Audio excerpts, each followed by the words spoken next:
Oh, my hair's getting long. Live from NVIDIA's Money Pit, it's Super GameKast 2. Now here's your host, Bronson Fiore.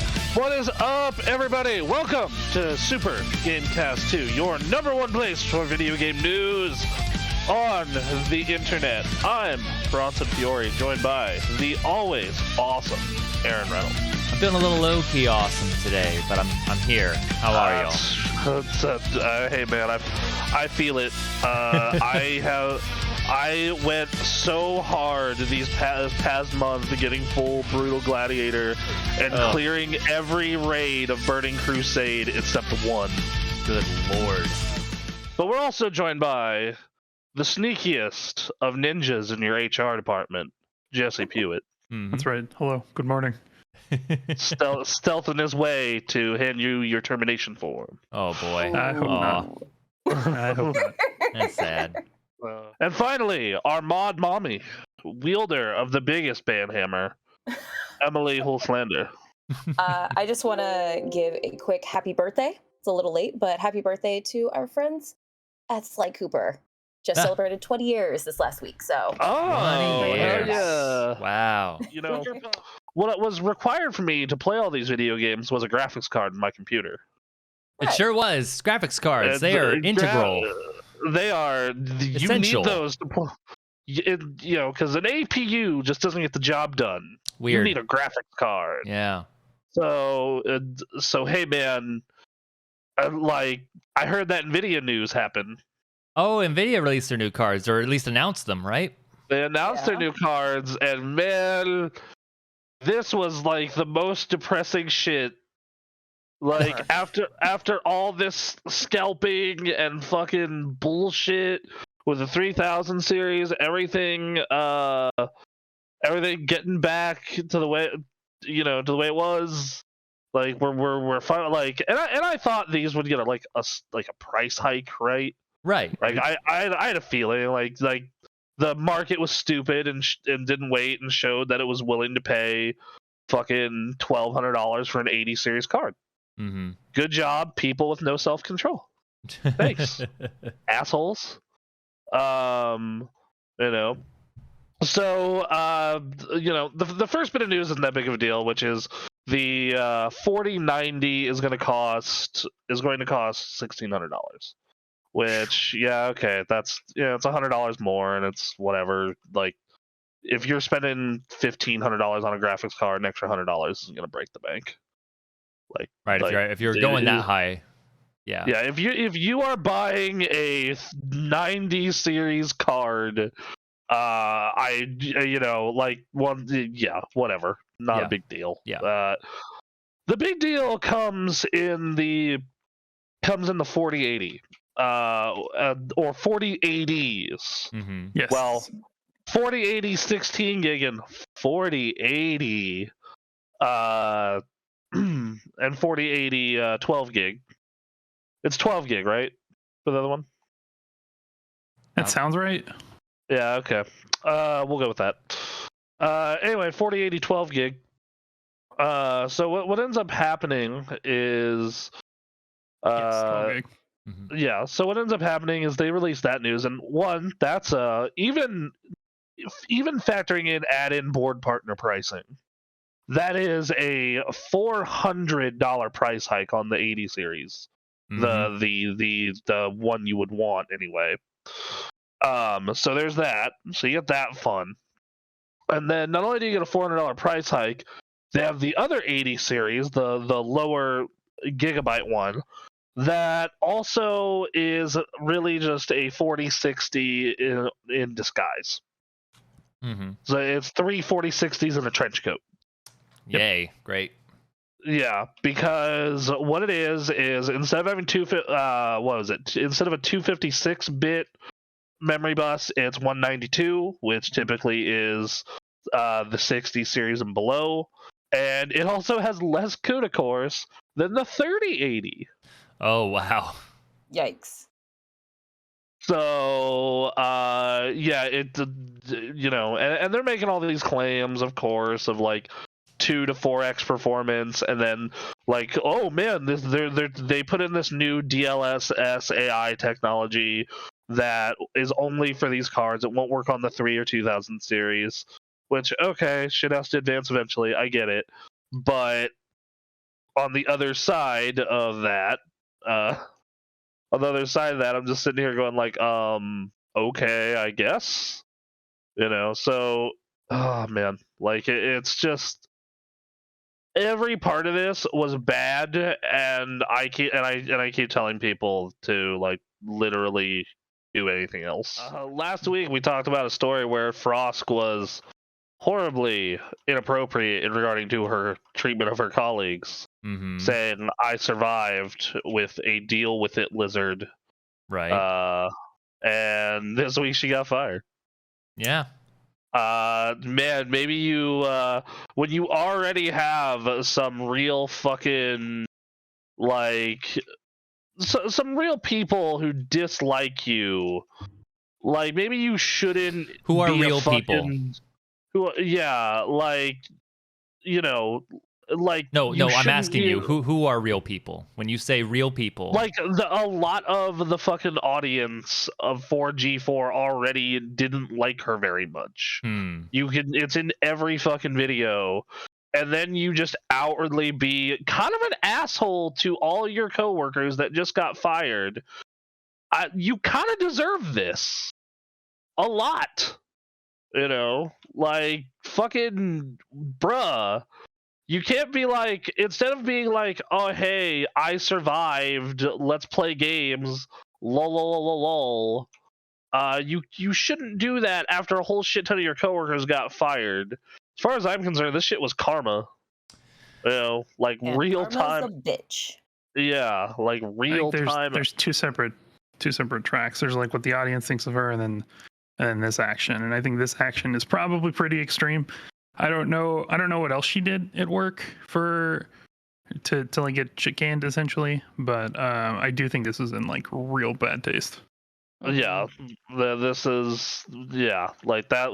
Man, like could you have like, any of the co-hosts said anything bad about her?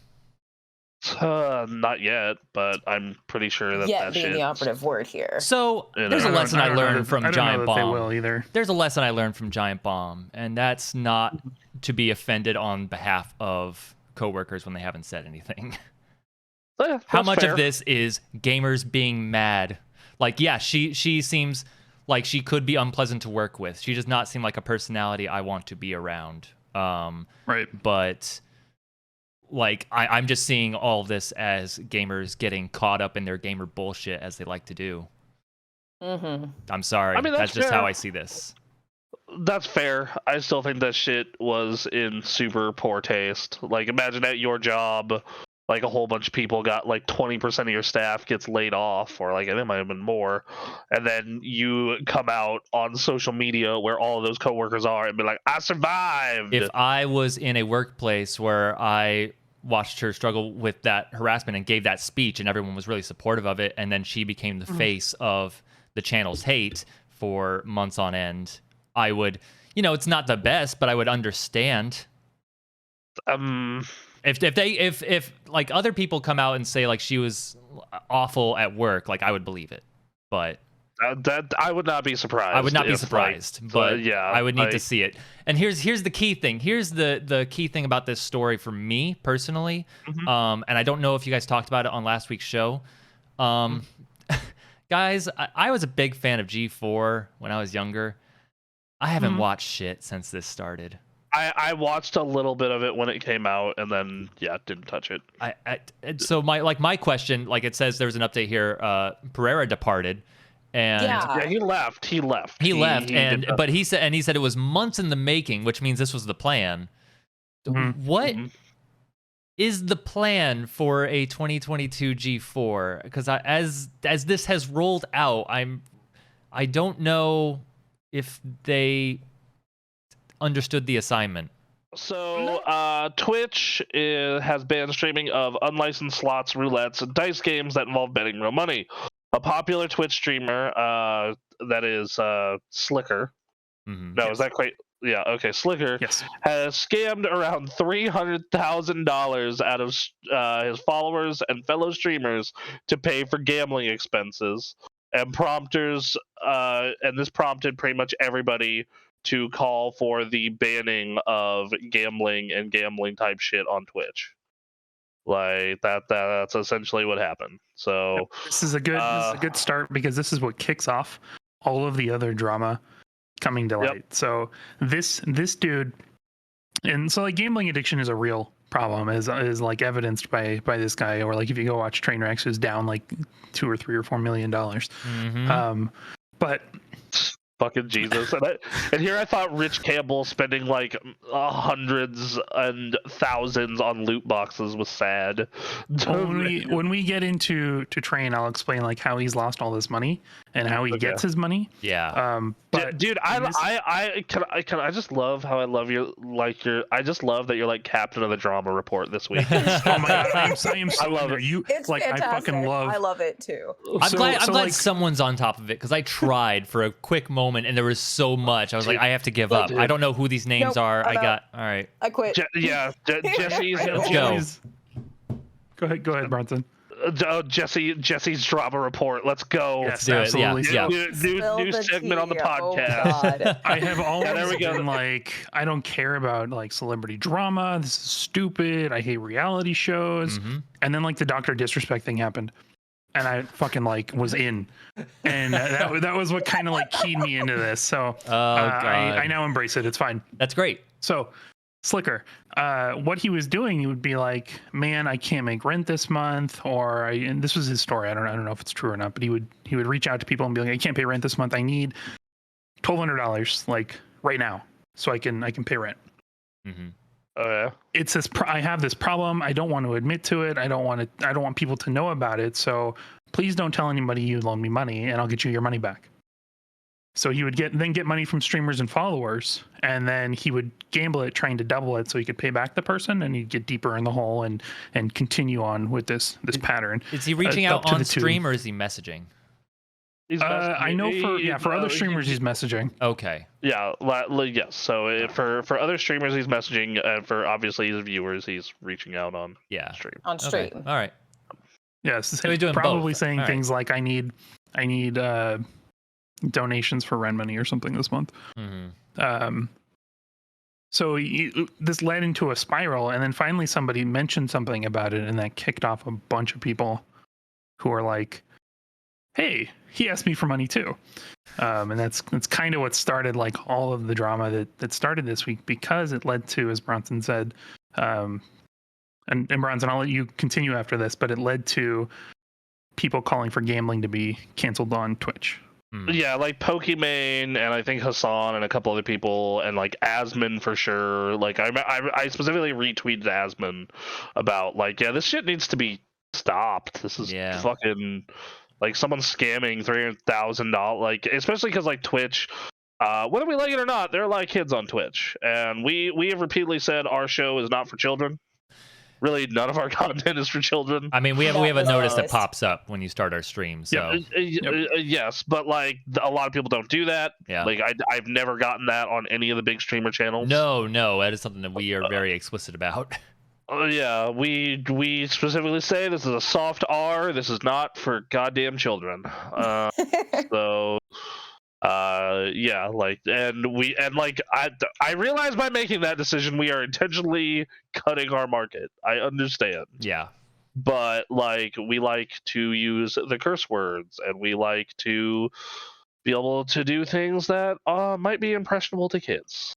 So, like shirtless streams. Yes. Yeah. Exactly. Which one? Oh yeah, the revenue split. Jesus. Yeah. Twitch's best PR week ever in the history of Twitch. We're canceling gambling streams. What's the next move? Jesus. Let me tell you, between us and streamers. Yeah. I got to work with PR agencies for a long time, and I don't think any of them would have been like, yeah, this is fine.